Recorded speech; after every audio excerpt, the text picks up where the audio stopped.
Laura Dern misses her dearest friend. The beloved actress and scion of Hollywood royalty won her Oscar for her performance in Noah Baumbach's 2019 film Marriage Story. But to hear her tell it, the most important moments in her career all came from her many collaborations with David Lynch.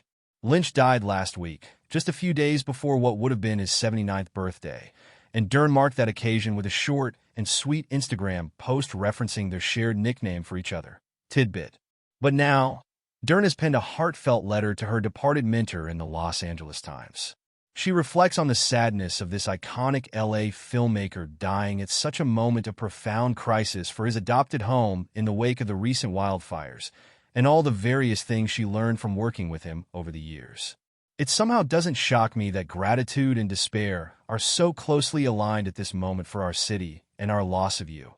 A genius who gave us not only some of our most iconic imagery and impacted our dreams, but also forever wove Los Angeles into them, Dern wrote.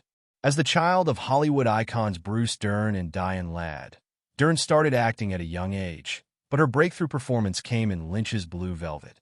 The 1986 cult classic transformed the careers of everyone involved, from Lynch himself, who rebounded from the disaster of his failed Dune adaptation, and Dennis Hopper, whose performance as the deranged, nitrite-inhaling Frank Booth revived his career as a go-to Hollywood villain, to the young Dern and Kyle MacLachlan. Dern played Sandy, the classic girl next door who falls for MacLachlan's boy detective Jeffrey Beaumont, even as he gets embroiled in the dark and disturbing conspiracy revolving around lounge singer Dorothy Valance, Isabella Rossellini.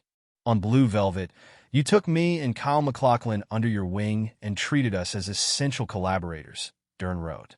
Your deep inclusion of us as partners and peers profoundly shaped us both. You believed in the ritual of art and the grace that deserves to be given to it.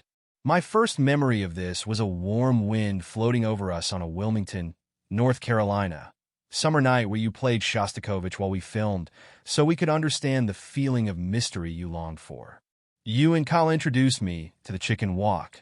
MacLachlan just penned his own Lynch tribute for the New York Times, reflecting on his long collaboration with the director that often overlapped with Dern's. I've long marveled at the trust David had in me.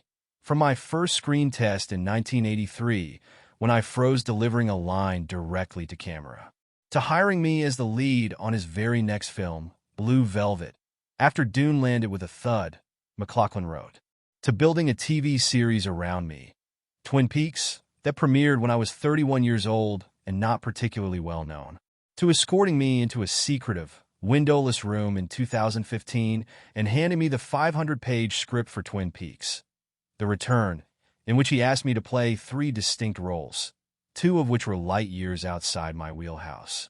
MacLachlan and Dern played lovers not just in Blue Velvet, but also decades later in Twin Peaks, The Return.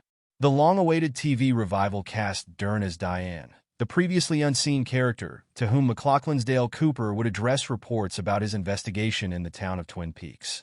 But Diane arrives in the show with obvious bitterness about Cooper, and eventually, in one of the show's most intense scenes, reveals that years ago she had been raped by Cooper's dark doppelganger, also played by MacLachlan.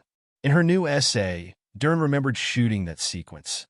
I remember sitting with you in that hotel bar in downtown LA on Twin Peaks, The Return, Dern wrote. We were about to shoot a moment where my character, Diane, was pulled toward a room upstairs, where she would express her story in monologue and experience deep horror. What struck me with such awe, as I sat, cigarette in hand, was how much you cared about Diane's journey, how much you loved her and were willing to stay with her. Dern was also central to Lynch's most experimental, and perhaps least seen, film, 2000's Inland Empire. Shot on digital video years before it became standard Hollywood practice, and composed of scattershot and sometimes improvised scenes long before internet-inflected storytelling became widespread in American pop culture. Inland Empire is a trailblazing film that features a monumental performance from Dern, to the point that Lynch famously put on his own unique, for your consideration, campaign to get her an Oscar nomination. When asked what the surreal film was about, Lynch would just go back to its simple subtitle, A Woman in Trouble. I just never imagined when I was a teenager that I would be so blessed to spend all these years shape-shifting and growing, directed by your guidance on the life ride of art, Dern wrote. You gave me an opportunity to explore every aspect of the female psyche, to play out archetypes, and then shatter any former understanding of them. You pushed me toward fearlessness. You brought me to haunted spaces of terror, also holy ones, and you even helped me find the hilarious in tragedy. You made me believe in all that is good in our country and fear all that lies beneath.